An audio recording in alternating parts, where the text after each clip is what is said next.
will walk us through the steps to create a Slack notification channel in Skedler. Before configuring our Slack notification channel in the Skedler UI, we need to create an app. This can be done by visiting api.slack.com/apps URL. Once the page is loaded, you will notice a Create New App button. Click on the button to create an app from scratch. Provide an app name. In my case, I will choose my application name to be Skedler Slack. Pick a workspace to develop your app in. In my case, I will choose Guidance and click on the Create App button. Once an app is created, you need to set its permission that allows your app to interact with the Slack API. Under Permissions, we will scroll down to Scopes to generate a user token. If you are an admin, you can add admin as scope and proceed. If you are not an admin, you need to add different scopes which are shown on the screen here. You can simply do by clicking on the Add button and typing the name of the scopes you want.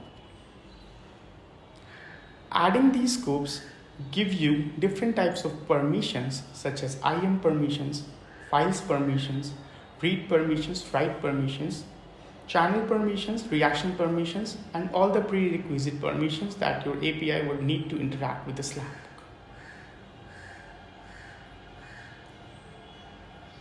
Once we finish adding all our scopes, we will scroll to the top and notice the Install to Workspace button is now enabled.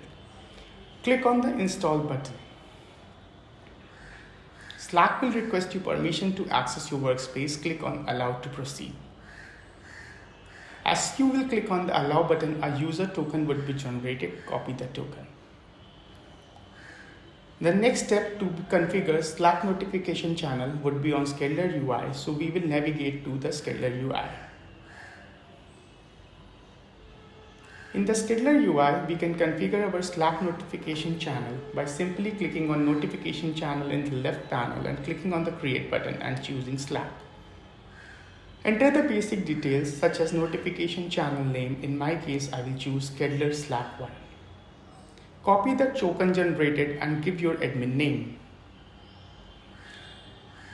While configuring this channel, we can also set up different types of messages that should be going out with our reports.